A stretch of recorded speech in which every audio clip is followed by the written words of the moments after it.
Pues sí, ya está por acá. Voy a pedir ayuda legal, voy a pedirle a mi querido Federico Anaya que me asesore, no se vale. Aquí esta fue una apuesta amañada. Federico, buenos días, ¿verdad que me están tratando de hacer chanchullo? Más o menos. Por eso es bueno no apostar, decía Confucio. Es que yo no aposté además, hombre. Ve, y eres el que te convierten en víctima. Exactamente, voy a irme a la Comisión Interamericana. Ándale. ¿Cómo estás, mi querido Federico? Muy buenos días. Bien, aquí ya también llegó David. Ya llegó también el otro maxi abogado, el último hombre Malboro, ahí desde la Cámara de Diputados, supongo que anda por ahí. Transmitiendo en vivo y en directo. Eso es todo. David Peña, ¿cómo estás? Abusado con la cartera, ¿eh? Bien, Aguas. mi querido Alberto, sí, ando cuidadoso, ando con café para acabarme de despertar y atento en mi cartera. Pues mis queridos maxi abogados, pues en un primer peloteo, Federico Anaya, ¿cuál es tu valoración del resultado de la consulta de la revocación de mandato? Así, en una generalidad, ya entraremos en las particularidades. Mira, yo era muy pesimista porque, a ver, todo el diseño de las consultas ciudadanas, de los mecanismos de democracia participativa, están chuecos en nuestro sistema constitucional. Hay un terror, pánico de poner estos ejercicios junto con las elecciones constitucionales. No discutamos ahorita por qué viene el terror pánico, pero el problema es que si tú sacas ese tipo de ejercicios de la elección constitucional, inmediatamente baja la participación. Y en el Distrito Federal, que es donde hemos tenido más tiempo, y dije Distrito Federal a propósito, porque desde el año 98, que todavía se llamaba así la Ciudad de México, empezamos a tener ese tipo de mecanismos de participación ciudadana directa, y normalmente la participación andaba por el 8%, ¿sí? O sea, normalmente la gente cuando participa mucho anda por el 70% en el Distrito Federal, Ciudad de México ahora, o si andan bajos, andan en 40%. Y estos ejercicios se aventaban a 8%. Entonces, ya habíamos visto este debate con la consulta de agosto del año pasado. Y ahora lo interesante es que hubo más votos. O sea, pese a que teníamos todo en contra, o sea, fuera de año electoral, fuera de temporada electoral, hecho toda la carrera sin claridad sobre quién podía o no podía hacer propaganda sobre este asunto, de todas maneras aumentó la participación. Entonces eso te da una idea de un esfuerzo ciudadano impresionante. Entonces, mi primer comentario es, rompieron las expectativas las y los ciudadanos de los más negativos como yo, que pensábamos que iba a estar muy abajo. ¿Cuándo habíamos visto una elección en abril? Sí, no, y además que tú digas que estabas tú pesimista, ya esa es también otra nota, porque es muy optimista normalmente, ¿no? Sí, ¿tú cómo viste todo este resultado, David Peña? Hicieron todo para que la gente no fuera a votar. A mí me cepillaron. Yo en el INE me cepilló, en internet aparecía como que sí puedo votar, que estaba yo incluido en la lista nominal. Llego a mi casilla, yo todo contento, dije, bueno, pues por lo menos hubo una corrección, que ya me habían querido cepillar, y no aparecía ahí en la lista nominal, así es que pues, y como yo, muchísimos casos. Pero tú cómo viste este proceso, David. Mira, yo creo que como tal el proceso, el ejercicio fue bastante interesante. Decíamos, estuvimos discutiendo durante semanas y semanas en este espacio el proceso como tal. Y yo creo que, o sea, me parece importante primero, desde luego, por la participación, más allá de la gente que haya participado, de los millones de personas, que no es menor, 16.5, 16, casi 17 millones de personas que participaron, me parece un número bastante considerable. No me gustaría entrar al tema de las cifras, de si fueron más o menos en función de la proporción de las casillas y en comparación con 2021, porque me parece que la cifra, el análisis que se está dando de estas cifras son sobre aspectos y sobre momentos y sobre condiciones electorales diferentes. Es decir, no podemos hacer un comparativo, primero porque es un ejercicio inédito de entrada. Entonces no hay un parámetro de comparación. Segundo, porque no había elecciones concurrentes, como lo decía Federico, es decir, no había otras elecciones, diputados, senadores, el presidente de la República, que se empataran con esta fecha. Y tercero, porque las reglas de este primer ejercicio de revocación de mandato fueron bastante extrañas. Recordemos ya no solo las que estaban puestas desde la propia ley de revocación de mandato, sino en todas las discusiones que se dieron sobre el presupuesto con el INE, el ejercicio del presupuesto, la instalación de las casillas, la intervención del Tribunal Electoral, la suspensión de la Suprema Corte de Justicia. Digamos, no vamos a hacer aquí todo el recuento de todo el sainete jurídico que se han aventado en estos meses, pero me parece importante también que esas condiciones son diferentes. Por eso, yo resaltaría 2 o 3 aspectos. Primero, al tratarse de un primer ejercicio democrático, me parece, de esta naturaleza, me parece que es una importante participación, 17, 18%, más o menos por ahí rondará del electorado. Me parece que es una buena participación. Segundo, que se pueda establecer ya como una práctica, como una costumbre. Ayer en este decálogo de infamias que hacía Ciro Murayama, que ya tendremos tiempo de comentar, él decía, es la tercera vez que la población sale en un año a ejercer la votación, que es llamada las urnas. Y él lo colocaba como un aspecto de preocupación, cuando a mí me parecería que sería un aspecto de felicitación, porque así fuera 3 millones, 5 millones o 17 millones, la gente en general está asumiendo estos ejercicios de participación como un derecho.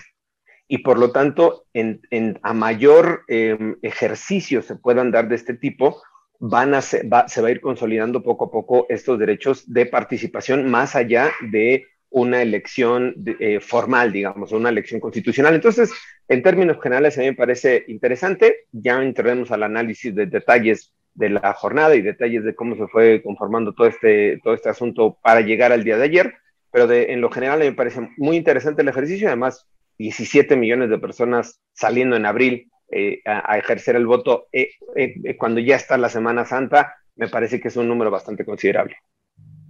Sí, ese es el otro dato, ¿no? Que era Semana Santa, eran en el conteo que hicimos con respecto de las casillas que estaban instaladas en el 2018, con las casillas instaladas, pues en esta consulta ciudadana, aunque como señala David, son ejercicios distintos en tiempos y momentos distintos, finalmente el dato duro es el número de casillas instaladas en el que la gente pues podía acercarse para participar o no, y que no tenía que trasladarse como algunos hicieron milagros para llegar a esto.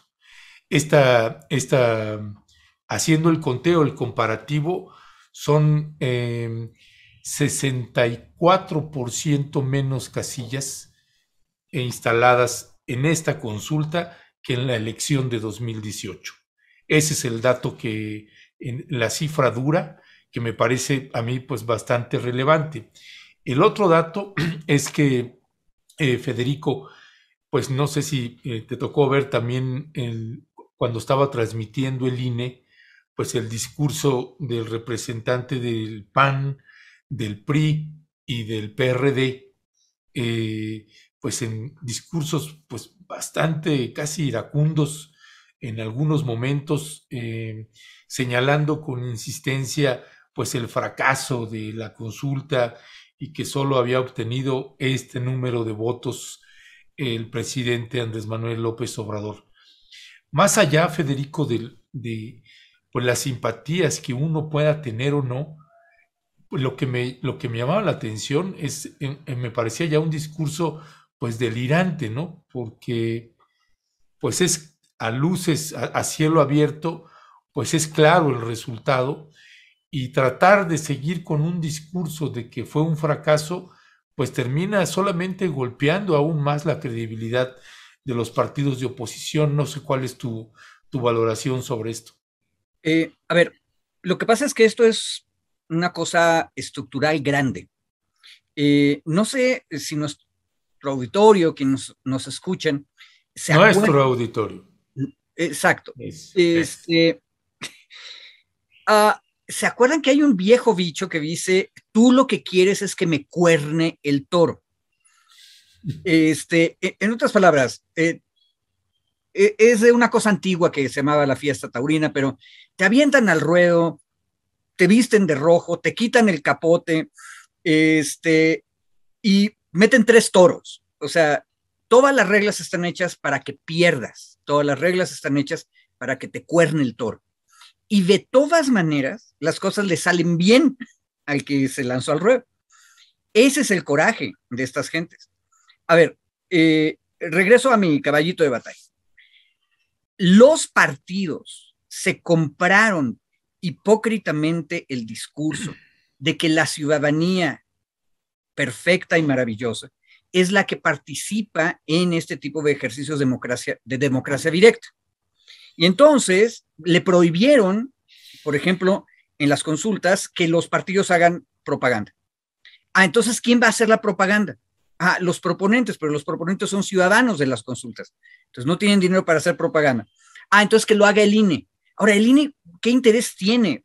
Piénsenlo, es una burocracia que está hecha para poner casillas, para contar los votos, etcétera. ¿Qué interés tienen en hacer propaganda por una cosa o por otra cosa o en contra de algo? Ninguno. Y esa regla, sacar a los partidos de los ejercicios democráticos, lo que asegura es que la gente no participe. Un muy buen amigo, antiguo cura de la diócesis de San Cristóbal, me decía que luego el problema de la Santa Sociedad Civil es que se le olvida que a la gente le gusta tomar partido, ¿sí? Las elecciones tienen partidos políticos, los partidos políticos son entes constitucionalmente designados de interés público, precisamente porque organizan la opinión. Y ahí yo creo que lo que estamos oyendo es a los partidos políticos que le apostaron a que este tipo de ejercicios fracasaran por ausencia de participantes, y de repente ven que van 2, lo ligo con el enojo de Murayama. Murayama está espantado porque en menos de un año llevamos 3 votaciones. La constitucional del año pasado, luego la consulta sobre la responsabilidad de los expresidentes y ahora la revocatoria. Y lo que está pasando es exactamente lo contrario a lo que habían previsto. En lugar de que vaya bajando la participación, que la gente se canse, lo que está pasando es que la gente está saliendo a votar. Ahora, yo te agrego, Ernesto, la otra línea de crítica a los resultados. Ahora, lo que van a hacer la oposición, en vista de que la gente sí salió a votar mucho más de lo que ellos hubieran pensado, ahora van a decir, es que fue falsa la participación porque los gobernadores malignos y brujos que son capaces de sacar a la gente a votar son los que sacaron esos votantes, o sea, son votantes falsos, que es una cosa que muchos de nuestros compañeros y compañeras comentaristas de pronto dicen. Una cosa es la ciudadanía y otra cosa son los simpatizantes. Los simpatizantes son malos, están pervertidos, están comprados por alguien.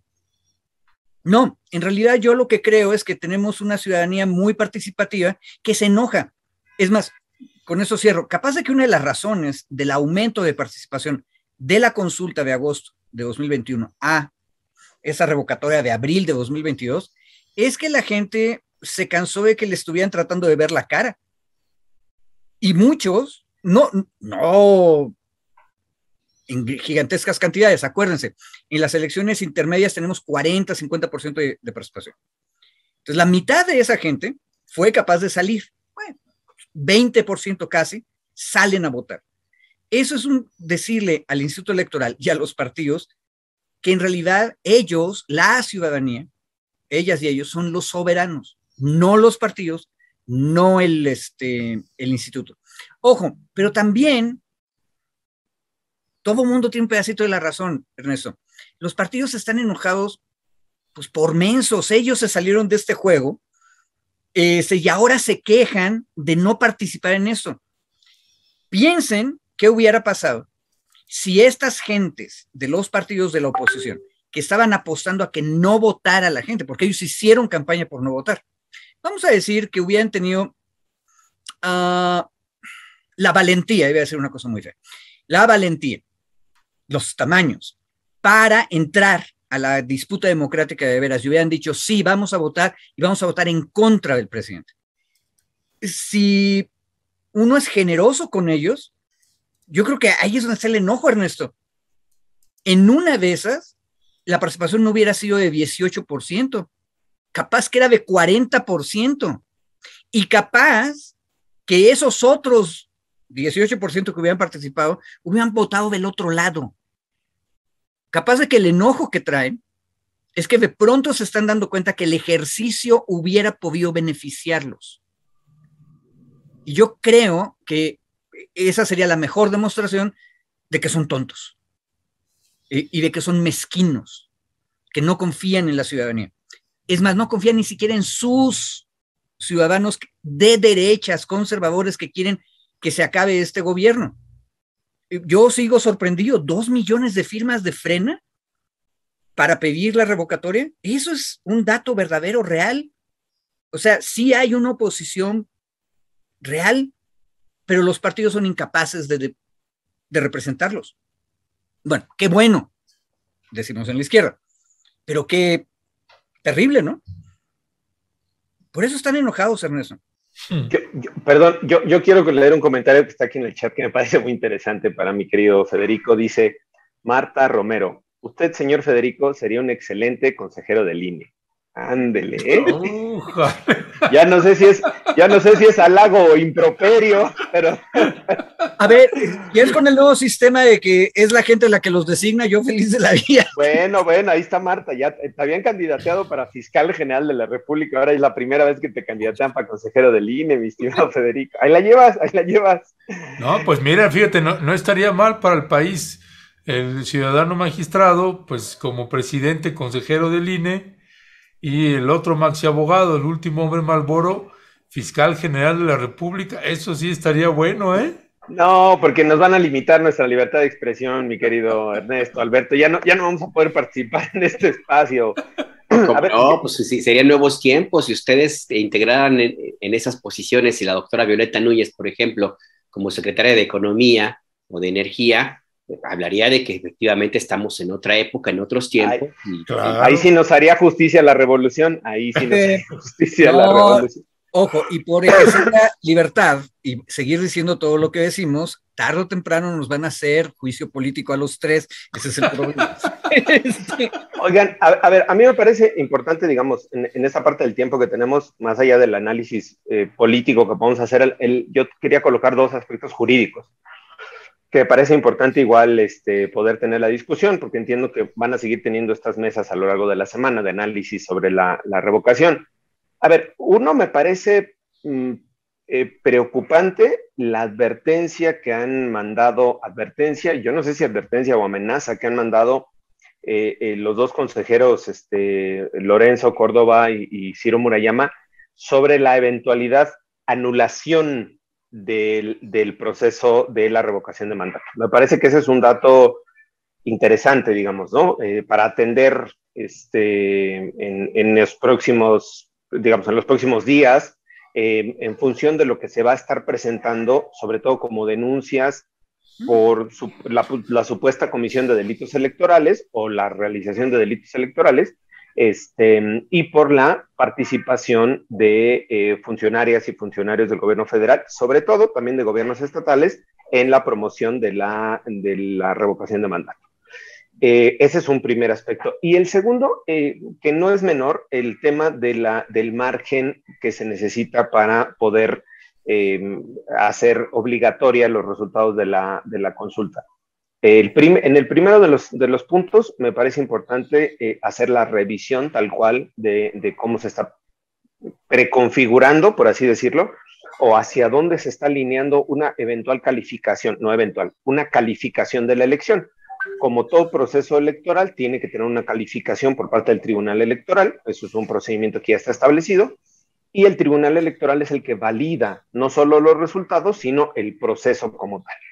Estos dos consejeros han señalado o han mandado estos mensajes de que podría anularse la elección en su conjunto por la intervención o lo que ellos dicen, la falta al respeto de la legalidad o de las reglas por parte de algunos funcionarios del gobierno federal y de los gobiernos locales, sobre todo de Morena. A ver, a mí me parece interesante justo hacer el análisis, lo decíamos aquí la semana pasada. Al tratarse de un proceso de revocación de mandato o de ratificación de mandato, como se le quiere llamar, formalmente es un proceso de revocación de mandato, me parecía fundamental que la población tuviera la información para tomar una decisión.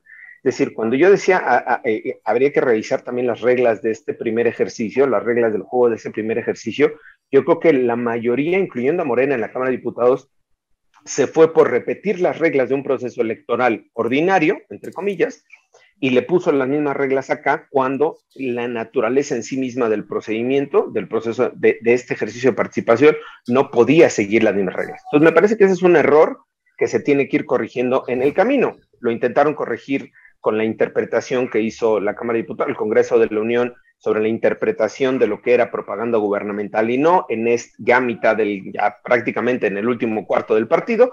Pero yo creo que esa es una forma también de reconocer del propio Congreso de la Unión de que estuvieron mal planteadas las reglas. Ese me parece que es un primer saque.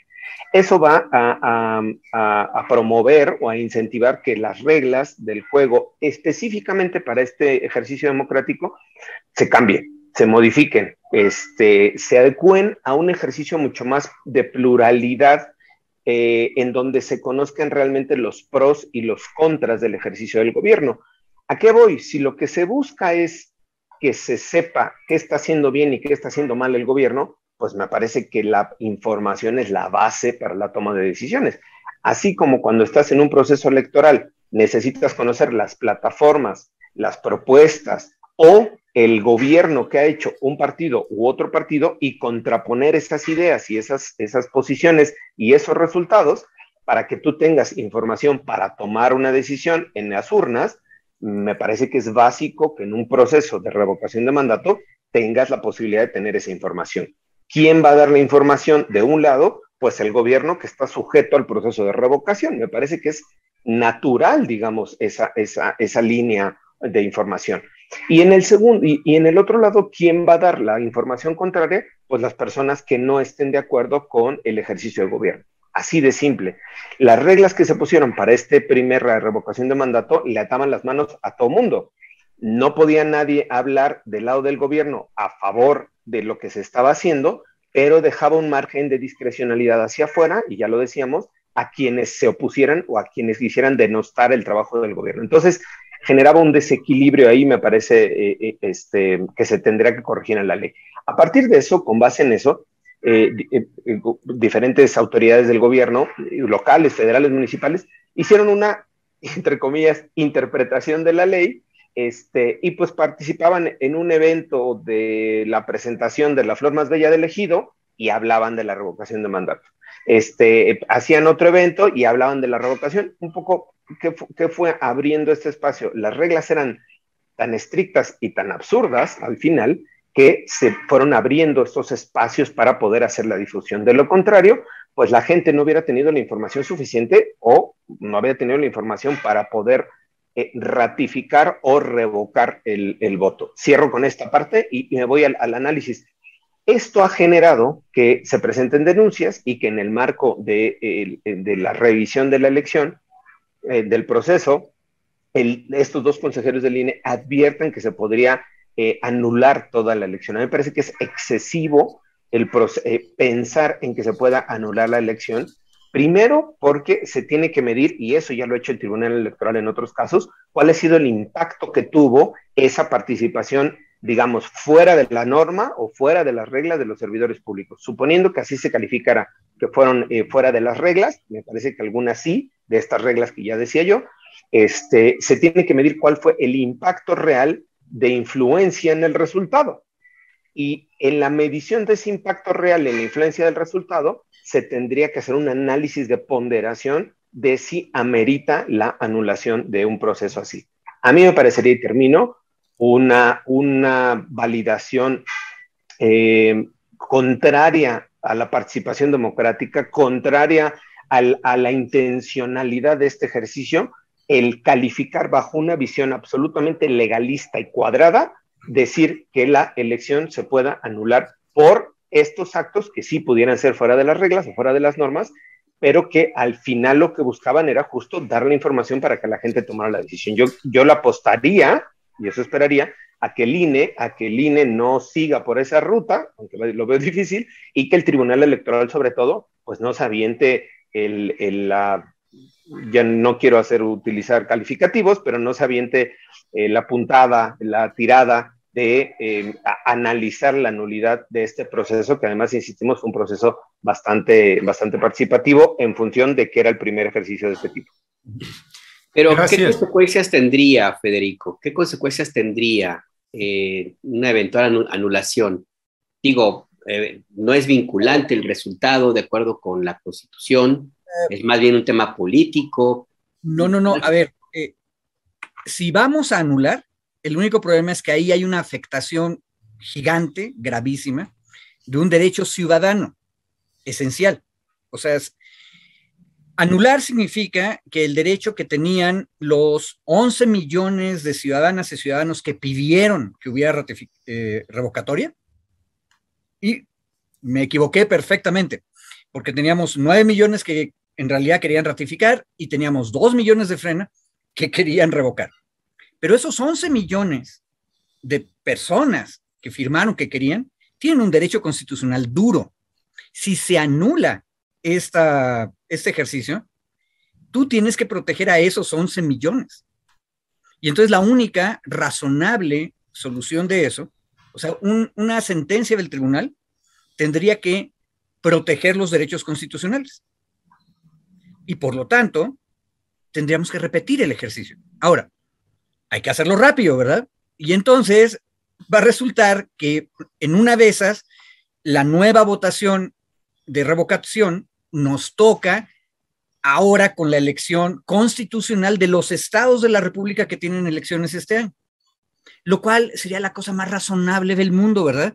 Porque entonces nos gastamos menos dinero en casillas y por lo menos en esos estados va a haber más casillas, etcétera, etcétera, etcétera. Lo cual significa que la participación ciudadana va a ser todavía más grande. Ahora, el único problema es que no es exactamente el mismo ejercicio, Alberto. Yo creo que esa es la parte linda de donde mezclas derecho constitucional y democracia.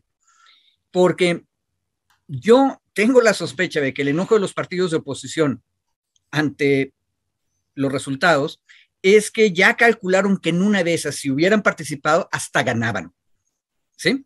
Eso es una cosa bien importante. Y eso nos da una idea de la calidad ética del presidente de la República.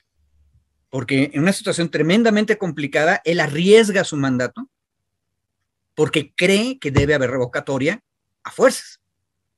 Ahora, si nos vamos a una anulación del proceso y la vamos a reponer y esa toca junto con las elecciones constitucionales en los estados en que hay elección constitucional este año, tú lo que vas a tener de manera natural, automática, es que aumente la participación. Y en una de esas, la oposición también se lanza a decir, no, sí, ahora sí vamos a revocar. Yo tengo la confianza de que en ese escenario también el ciudadano y la ciudadana van a decir, estos son unos miserables. Lo que quieren es que nos cuerne el toro. En otras palabras, van a cosechar el odio que estuvieron sembrando todo este proceso y probablemente, yo ya es la tercera vez que lo digo aquí, me sostengo, capaz de que si hubieran participado ayer, hasta hubieran podido ganar y revocar. Pero si en una de esas, o sea, hagamos las cuentas. Todo el mundo hace cuentas a su lado. Un ejercicio democrático es hacerlas del otro. Sí.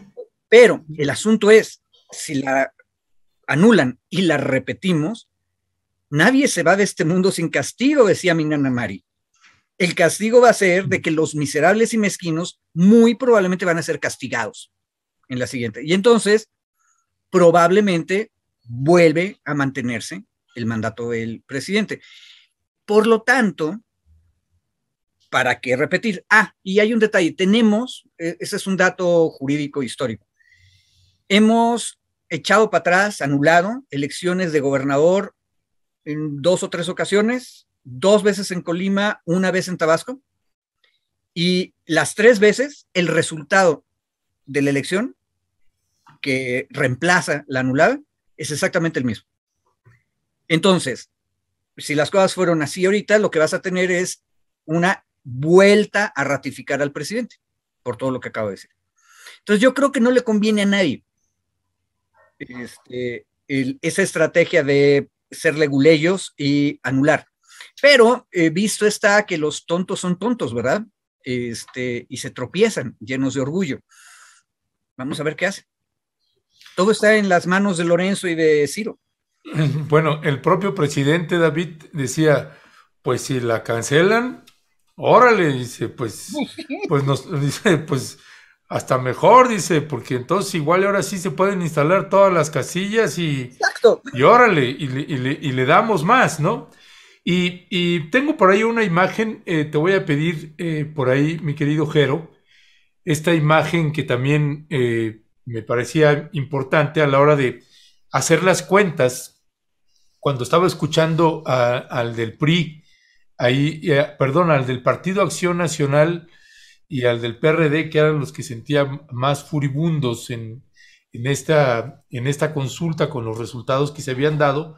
Por ahí tenemos una imagen de los resultados, Jero, esa misma imagen, de los resultados electorales en la elección del 2018.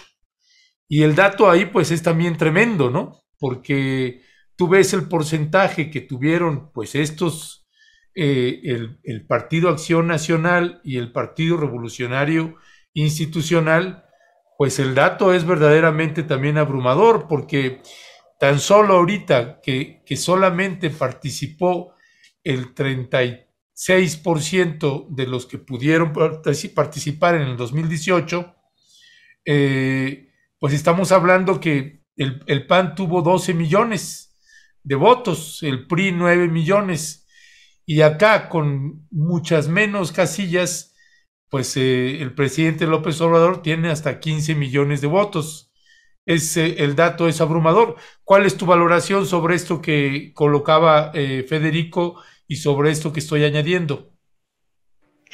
Yo no me gustaría, yo disiento, mi querido Ernesto, porque justo hacer ese tema de comparativo de los números, a mí no me parece que, primero, ni que sea cierto, porque son números, yo decía desde un inicio, son números en diferentes momentos, en diferentes procesos, en diferentes, incluso en diferentes ejercicios. Para el propio proceso del 2018, hubo campañas, hay propuestas, plataformas, hay alternativas para elegir.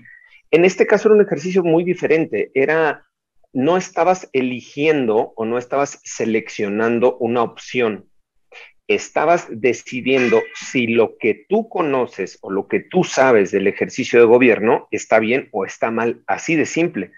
Y me parece por eso que el poder decir, hacer en términos brutos, comparativos con esas otras elecciones, a mí no me parece que sea correcto, digamos, porque estamos comparando girasoles con guayabas, o sea, no tenemos un punto de comparación. 1.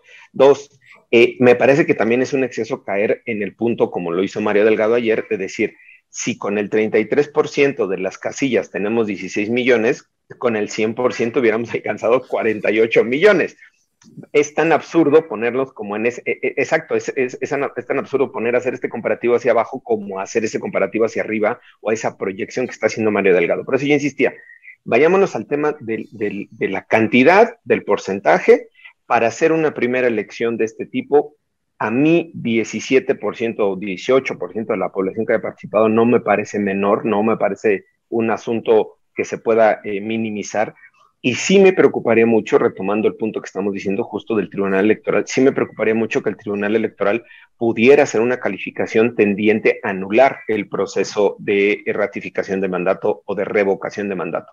Insisto, por las consecuencias que pueda traer, pero además porque va a abonar a deslegitimar a estas estructuras electorales que están siendo tan criticadas en mucha parte con razón por el presidente, en algunas otras no, pero que están siendo tan criticadas y tan cuestionadas en cuanto a su actuación y en cuanto a su, entre comillas, parcialidad. Y aquí me gustaría vincularlo al estilo de Alberto con el segundo tema.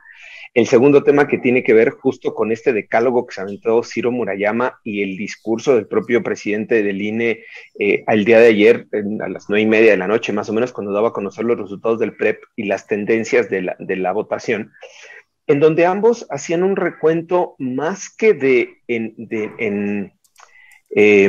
resaltar la participación, la organización, incluso yo diría de resaltar la precariedad de las condiciones que tenían para el ejercicio de la propia revocación de mandato.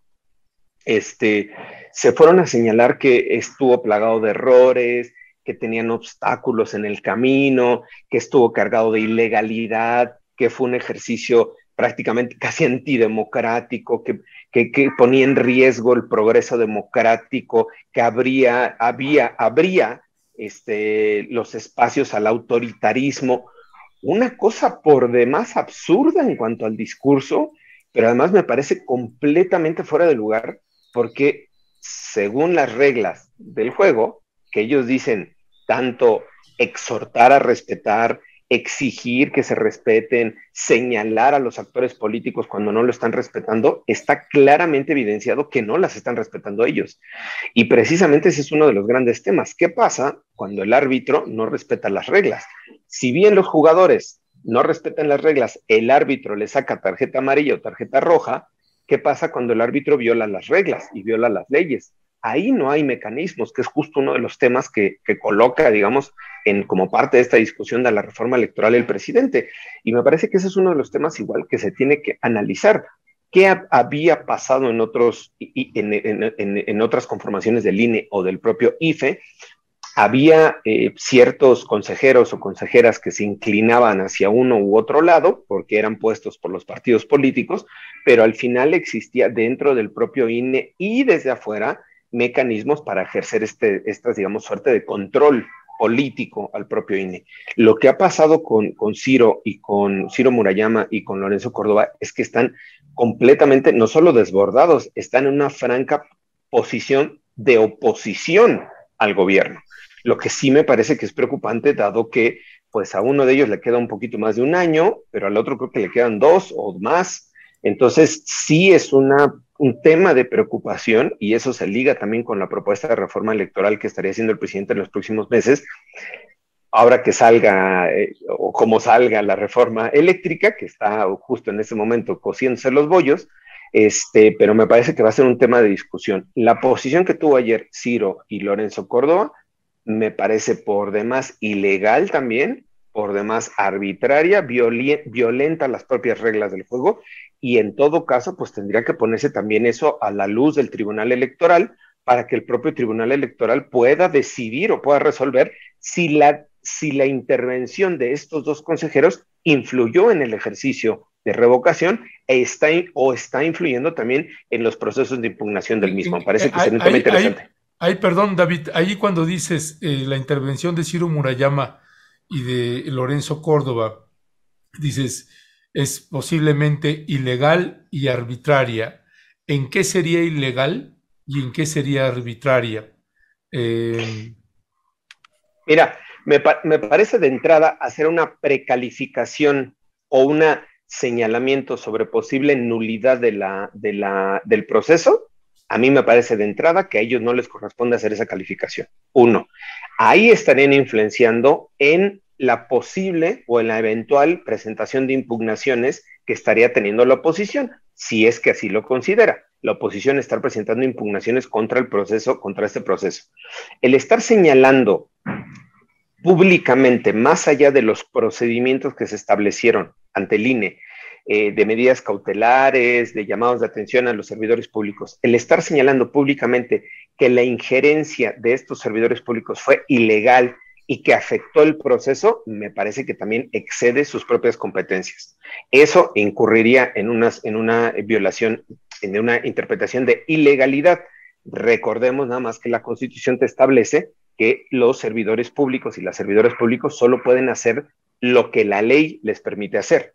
si hacen cosas que están fuera de la ley, se consideran ilegales. Entonces, habría que revisar a detalle, sobre todo el decálogo de Ciro y el discurso del propio Lorenzo Córdoba, no en la lógica de atacar al organismo autónomo, como entidad, sino la actuación de estos dos personajes, de estos dos funcionarios, que desde mi particular punto de vista, sí tuvieron injerencia en los resultados de la revocación de mandato, sí tuvieron injerencia en la participación, en la difusión o no del propio proceso, y ahora están teniendo injerencia en la eventual calificación del mismo, ¿no? Incluso, yo diría, asusando a que se presenten impugnaciones y se presenten denuncias con el riesgo de que esto podría implicar la propia anulación de todo el proceso. Entonces, yo creo que sí se tiene que hacer una revisión también de la actuación particular de ellos dos. Yo no estoy hablando del INE en su conjunto, de ellos dos en lo particular.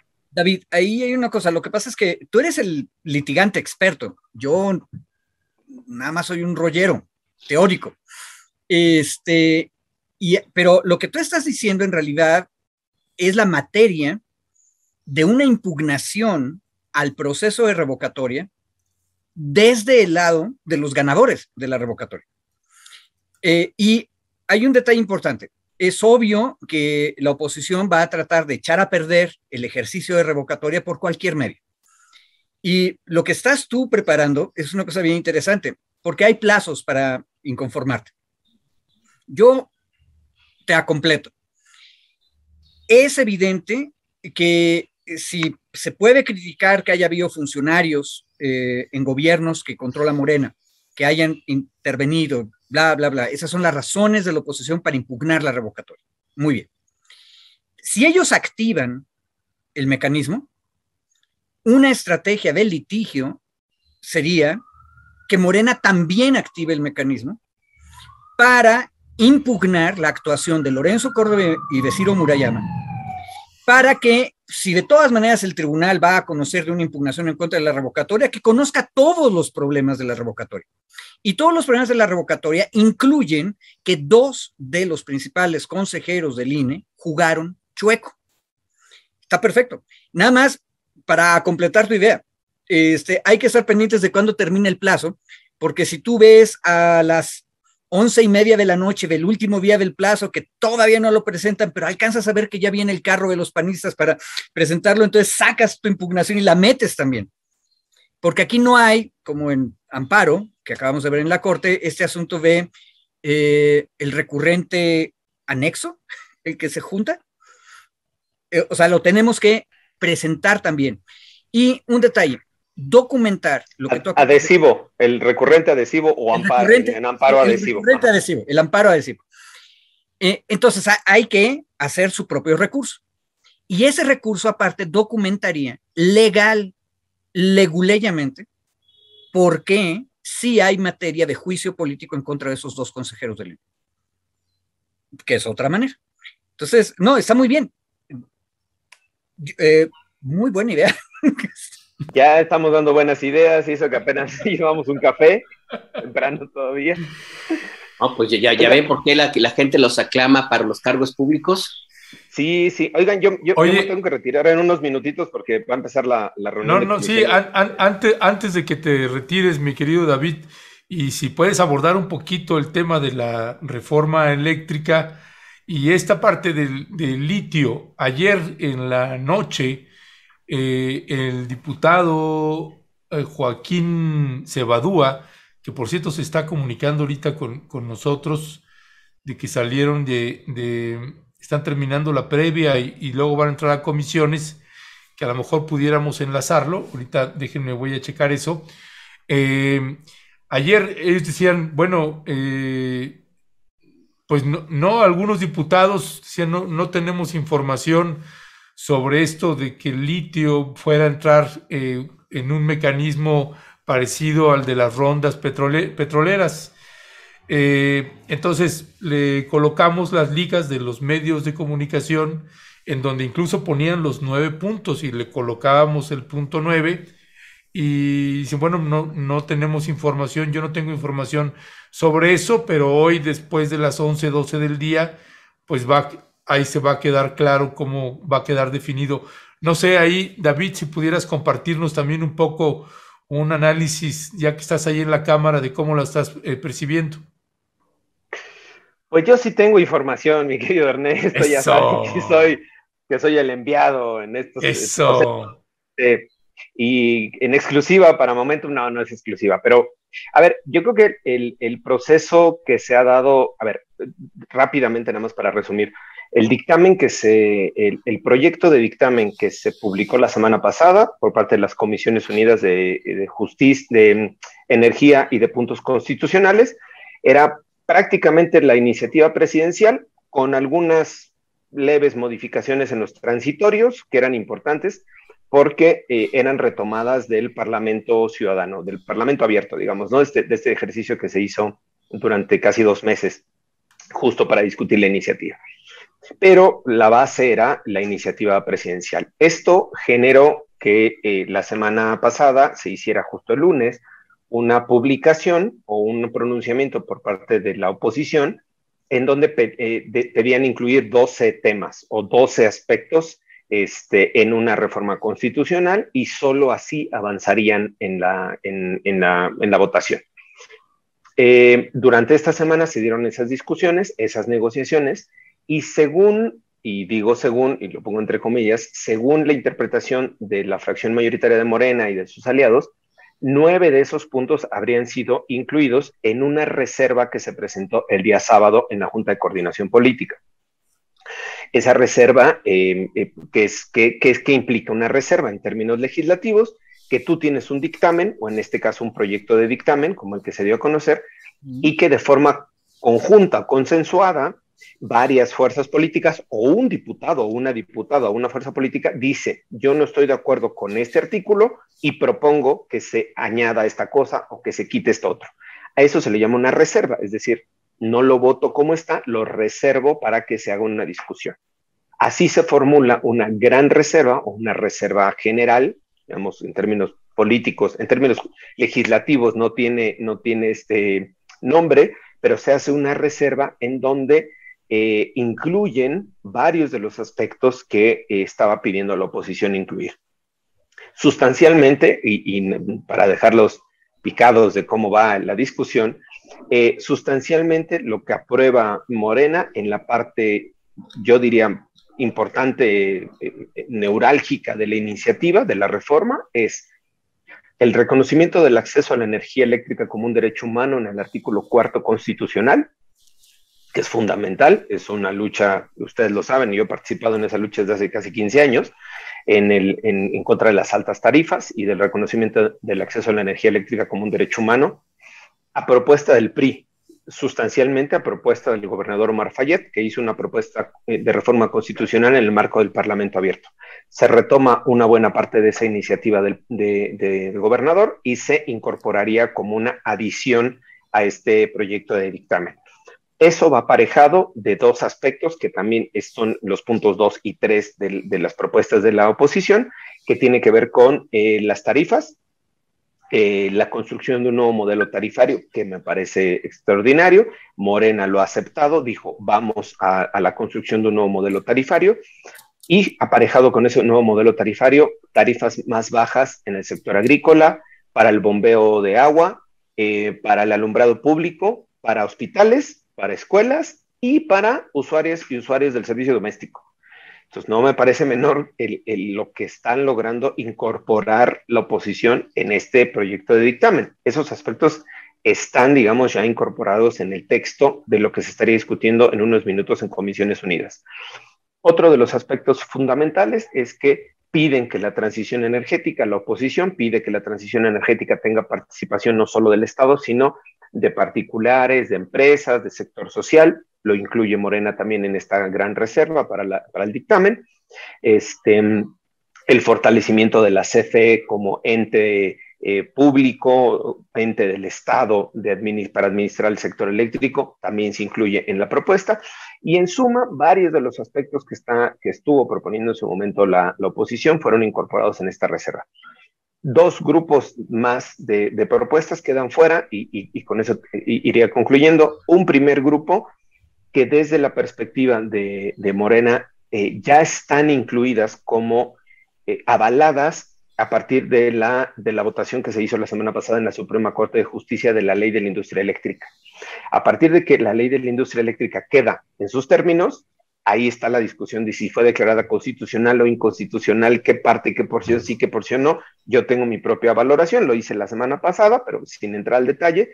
Como la Ley de la Industria Eléctrica está vigente en sus términos, ahí hay varios aspectos que estaban siendo incluidos en la reforma constitucional, que pedía a la oposición ser incluidos también, y Morena y los aliados dicen, pues a partir de que está vigente en la ley, ya no es necesario que nos pronunciemos sobre esto ahora en la reforma constitucional. Y el último punto, aspectos que no están por incluirse, que es, por ejemplo, que permanezca la Comisión Reguladora de Energía, eso no están de acuerdo, que se cree o que se mantenga la fragmentación de la CFE y que se cree una nueva instancia de CFE para suministro, tampoco están de acuerdo. Esos puntos, 3 o 4 puntos, no los estarán incluyendo. Y sobre el litio, que entiendo que es el tema principal de Ernesto, pero me aventé todo el choro primero para que mantuviera la atención, su atención para pronunciarme sobre el litio.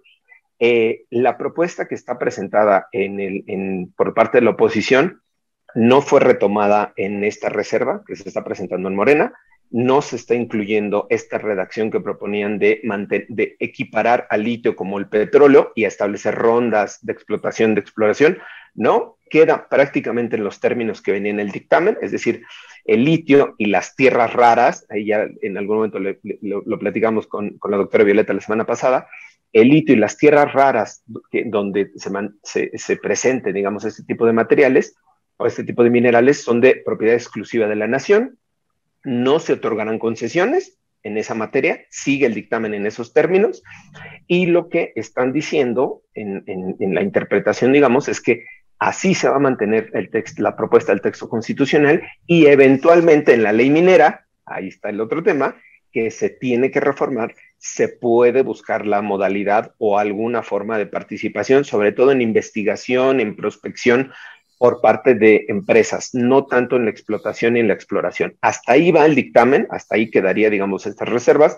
No está la propuesta como se había originalmente planteado por parte de la oposición. En algún momento de la semana alertamos los focos rojos pensando que sí se iba a aceptar en los términos que estaba propuesto y que se equipará el litio al petróleo. No está así hasta ahorita a las 10:52 de la mañana. Habría que ver las discusiones en Comisiones Unidas, cómo se da, y la necesidad de, pues, negociar al final, ¿no? Para poder avanzar y sacar esta reforma que, ya lo decíamos, es de suma importancia para el presidente y que desde mi particular punto de vista es la reforma más importante, más trascendente que va a dejar el presidente durante este sexenio. David, nada más una pregunta. ¿Tenemos ya algún dictamen aprobado en Comisiones Unidas o apenas vamos a entrar a Comisiones Unidas a discutir el dictamen? Justo está por empezar en 5 minutos la discusión, por eso yo les decía que me tenía que ir. La discusión va a Comisiones Unidas con el anteproyecto de dictamen que ya se conoce, que se hizo público, con este conjunto de reservas que están proponiendo Morena, PT y el Partido Verde, en donde se incorporan varias de las propuestas de la oposición, no todas. Algunas se incorporan redacciones casi literales que propone la oposición, en otras se hace una interpretación y otras sí de plano quedan fuera. Es lo que apenas se va a empezar la discusión y vienen buenas horas de discusión en Comisiones Unidas. Mi querido David.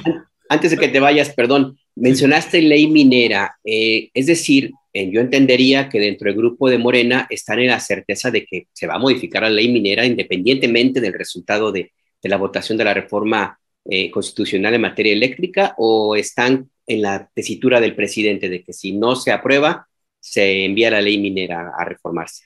Es que ahí hay un tema, no me acuerdo dónde lo decía, yo lo platicaba, hay un tema donde quieren candadear, por así decirlo, vincular a la reforma constitucional temas que van en leyes secundarias, tanto en la ley de la industria eléctrica como en la ley minera. La oposición, como sabe que si se llega a las reformas de las leyes secundarias no tienen mayoría, o sea, más bien con la mayoría de Morena pueden salir, quieren vincular estos temas, amarrarlos a la constitucional. Parte de la negociación está, desde luego, en hasta qué punto da el margen de negociación en la constitucional. Desde mi particular punto de vista, podría enunciarse en el marco constitucional, dejar un candado, digamos, cierto límite para que en la secundaria ya no Morena pueda solamente por sí misma, digamos, imponer lo que considere, sino que este candado que se ponga en la reforma constitucional implique la necesidad de hacer una negociación y un acuerdo con las otras fuerzas políticas. Entendería yo que va en ese sentido, tanto la discusión de la ley minera como la ley de la industria eléctrica, como otras, la ley de transición energética, por ejemplo, se tiene que reformar también y adecuar al nuevo marco normativo. El tema es que había varias propuestas de la oposición que eran de redacción de leyes secundarias, no de redacción de la Constitución. Hablaba, por ejemplo, una de ellas sobre, a partir de este momento, la concesión de los permisos se regirá por 1, 2, 3, 4, un tema reglamentario de ley secundaria que no tenía por qué ir en la Constitución. Entonces va más o menos hacia ahí la tirada, ¿no? El poder enunciarlo, ya sea sobre todo en los transitorios de la reforma constitucional, candadear, es decir, cerrar el margen de operación de la propia mayoría en la Cámara, para que cuando se discutan las leyes secundarias, pues puedan tener este margen también de negociación. Hacia ahí iría la tendencia, espero yo. Ahora, David, antes de que te vayas también, y en lo que toca a alusiones personales, déjame, te hago dos comentarios. Uno, con respecto de los girasoles y las guayabas. Bueno, en esta consulta, lo que participaron fueron, pues, la parte de la oposición, que las guayabas y los girasoles. Y en esta consulta, lo que me parecía importante, y por eso traía a cuenta los datos de la elección pasada, que, contrario a lo que tú decías, a mí me parece importante poner esos balances, porque el número de participación que tuvo la gente que respaldó al presidente López Obrador me parecía un dato importante y relevante. En lo que toca al otro punto ahorita que decías con respecto de litio y los otros minerales, bueno, sí tengo ahí otra información adicional. Sí estaba aceptado ese punto 9, como estaba resumido en esa redacción que publicamos cuando tuvimos la mesa el viernes pasado. Después de la conferencia matutina del presidente López Obrador, donde dijo, pues, si hay traición, vamos a meternos directamente con la ley minera. El mismo viernes en la noche regresaron y lo dejaron como estaba. Esa es la información que tengo.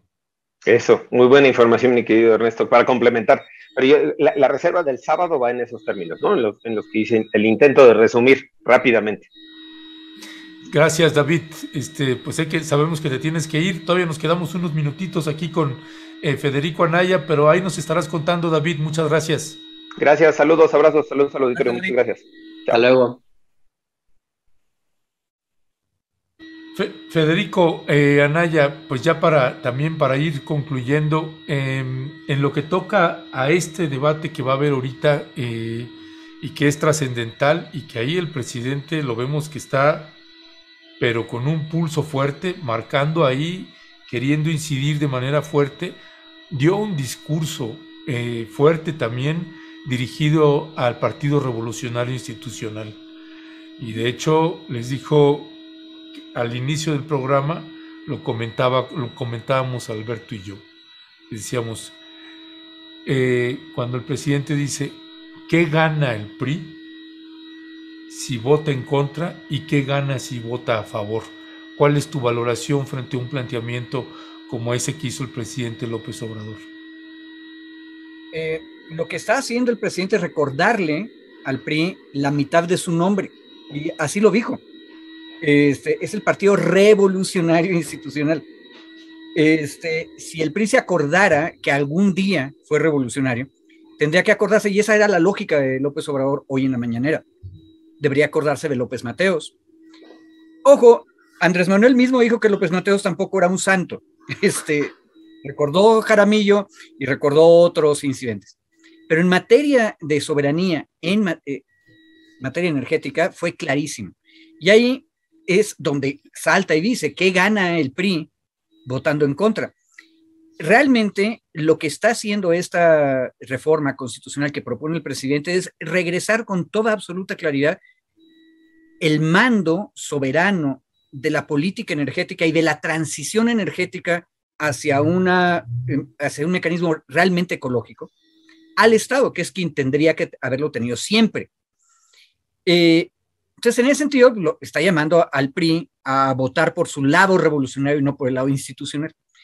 El único problema es que, pues, una de las razones por las que todas las personas que si hubiéramos vivido en otra época probablemente hubiéramos votado por el PRI, pero Dios es grande y no vivimos en otra época, entonces ya no votamos, es porque el PRI ya no es revolucionario, es porque es institucional. Y ahí yo quisiera hacer un comentario jurídico fuerte. El presidente dice, si hay traición, haremos lo que sigue.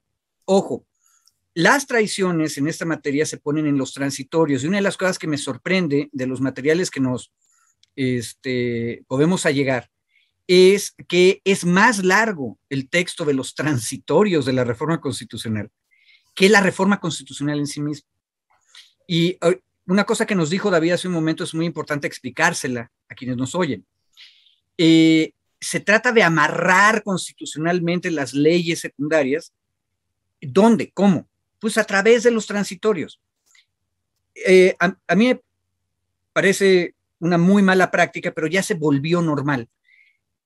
Cuando haces una reforma constitucional, muchas veces la regla general que metes en la Constitución, en el texto grande, es relativamente sencilla de discutir. La bronca son los transitorios, y en los transitorios vienen una serie de reglas que no me queda claro cuál es su rango constitucional. Entonces, me puedo imaginar que en el futuro podemos tener un pleito, nivel de amparo, nivel de acciones de inconstitucionalidad, de controversias constitucionales, donde alguien va a decir, esta ley, sea la ley minera o sea la ley de la industria eléctrica, que se está adecuando a la nueva reforma constitucional, no está cumpliendo con el transitorio tal. Y entonces la Corte nos va a tener que decir si el transitorio de una reforma constitucional vale lo mismo que la reforma constitucional. Y eso es bien, bien peligroso, porque los transitorios no son parte de la norma constitucional. En buen castellano y en buen derecho, tú pones en las reglas transitorias cosas que no son materialmente importantes. Solamente son, ahorita estamos en esta situación y vamos a pasar a una nueva situación, entonces las reglas para hacer el cambio son tales. Y entonces, por eso se llaman transitorios, porque son para transitar. Y no, lo que se hace muchas veces es meter reglas constitucionales. Y los partidos mayoritarios luego le dan concesiones a los partidos minoritarios en el Congreso, diciendo, ya lo puse en el transitorio. Y entonces, cambiando el transitorio, se logran votos para lograr mayorías. Y eso es bien peligroso, porque el problema es que en un país en el que estamos litigándolo todo, yo me puedo imaginar el caso que les acabo de decir, que tengamos a Claudio X González lanzando 3,000 amparos porque no se cumplió el inciso G de la fracción 2 del transitorio cuarto de tal reforma constitucional. Y eso es bien peligroso. La traición se puede vestir muy bonito o se puede ocultar de una manera muy inteligente a través de los transitorios. Por ejemplo, de los textos que hemos visto, el último párrafo de lo último transitorio decía, todas las leyes que están ahorita vigentes seguirán vigentes como están. Eso tiene sentido porque acaba de ganar el gobierno de la República que la Corte haya mantenido la constitucionalidad de la ley de industria eléctrica, la nueva, ya reformada. Entonces hay que mantener esa ley así. El único problema, Ernesto, es que también incluye, está tan general ese transitorio, también incluye la ley minera, porque dice todas las leyes, ¿sí? Y entonces significa que las nuevas reglas del litio que estás metiendo en la reforma constitucional, capaz de que no aplican todavía. ¿Me explico? O no aplican hasta que cambies la ley minera para adecuar la ley minera a lo que dice la reforma constitucional en materia de litio. Y un problema, la oposición sí puede encargarse que en el año y medio, 2 años que nos quedan legislativos, nunca haya la reforma de las leyes secundarias.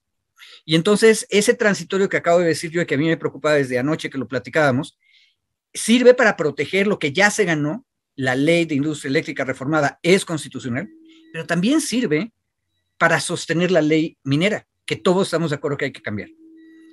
Y entonces, pues todo depende. Capaz de que la negociación es, nunca nos vamos a poner de acuerdo en reformar las leyes secundarias, y entonces, pues está muy bonita la reforma constitucional, pero nunca vamos a cambiar las leyes secundarias para adecuarlas. Hay que tener cuidado, porque todo el mundo está jugando al futurismo. Capaz de que dicen, ya que cambie el gobierno, si el gobierno es un gobierno moderado, obradorismo moderado, pues entonces podremos negociar con ellos como siempre. Y eso es lo que está buscando la oposición. Ojo, y lo que acaba de decir, no estoy diciendo que es lo que deba hacerse, es lo que suele suceder en democracia. Hay que estar pendientes. El diablo escribe en la letra chiquita. Pues sí, y esto de las leyes secundarias que en realidad o no se respetan o son la norma, pues ya es una película que ya hemos visto y es verdad. La apuesta de la oposición es básicamente, es mi lectura de pronto, es que ya dan por perdido este gobierno, este espacio, estos años. Lo que pasó ayer es una muestra de ello. Y pues yo creo que uno de los resultados de la carambola de lo que ocurrió en la consulta del día de ayer, pues es que vamos a ver más invitaciones a foros, a espacios, a más apapachos hacia Marcelo Ebrard, a quien hay un grupo político de varios personajes, entre ellos Cecilia Soto, según recuerdo, que básicamente dijeron: no vamos a elegir candidato, vamos a dar nuestros tiempos, a darnos un año. La lectura en su momento fue: vamos a esperar a que Marcelo Ebrard se defina y le abrimos las puertas. Así es que pues por ahí puede ir. En fin, Federico, de mi parte, muchas gracias. No, gracias a ustedes, cuídense ustedes. Gracias, ciudadano magistrado, cuídese. Luego. Gracias.